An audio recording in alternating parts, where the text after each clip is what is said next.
the thorny devil. You might wonder how the thorny devil got its name. Of course, the spikes on the lizard's skin look like thorns, so the thorny part's not hard to understand. But why is it called devil? In 1841, a man named John Gray named the lizard Moloch horridus. Gray named the lizard after the Canaanite god Moloch because of the two horns that protrude out of the lizard's head. The term horridus, it can mean rough or spiky, or it can mean terrible or dreadful. While the thorny devil may look dreadful, it happens to be very easygoing and slow-moving, and humans can handle it, and it doesn't become aggressive. Not only is the thorny devil very unique in the way that it looks, but God also equipped this little wonder with some amazing tools and skills. The thorny devil lives in the deserts of central Australia, and water is often very difficult to find.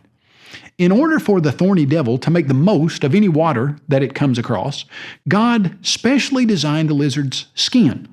Along the lizard's body, there are hundreds of tiny little channels, and they all lead to the corners of the lizard's mouth.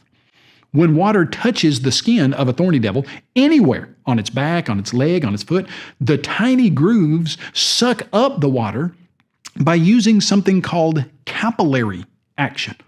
Think about it like this. Suppose you spill a glass of water and use a paper towel to clean it up.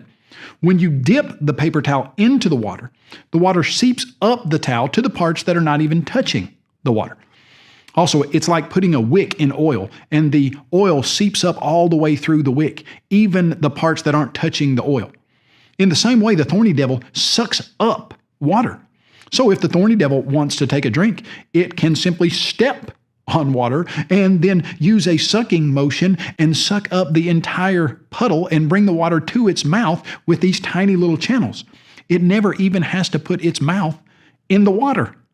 This ability keeps the lizard alive because any dew or moisture on plants or in the sand can be taken in this way without ever having to drink in what we would think of as a traditional way.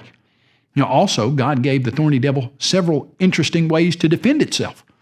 Of course, the most obvious is that the thorny devil is covered with spiky skin and thorns. Just think, if you were a predator, would you want to eat something that looks like a pincushion full of sharp spikes? Well, I wouldn't either.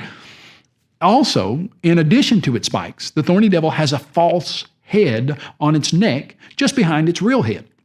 This false head is large and it's spiky, and when the thorny devil is threatened, it can lower its real head between its two front legs and raise its false head to look like its head. By doing this, it protects its important organs and makes its spiky head look much more difficult for a predator to swallow. And as if that weren't enough, the thorny devil can puff itself up by sucking in air so that it looks even bigger and more impressive to a predator, and the pincushion just gets expanded. And maybe you were wondering what this prickly little critter eats. Ants. And that's it. Ants all the time, for every meal, every day. But it can sure eat a lot of them. A thorny devil finds a trail where ants are walking, then it positions itself along the trail so that it can stick out its sticky tongue and catch one ant at a time. Now, it's so fast that it can catch 45 ants per minute, and some people say that it can eat 1,000 to 3,000 ants per meal.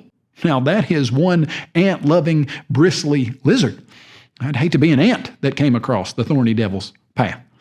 The thorny devil is a great example of God's amazing design.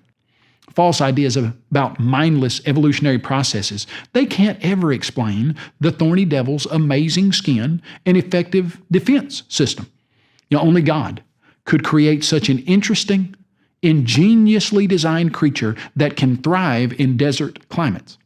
The thorny devil is a big thorny problem for people who refuse to recognize God's design in nature.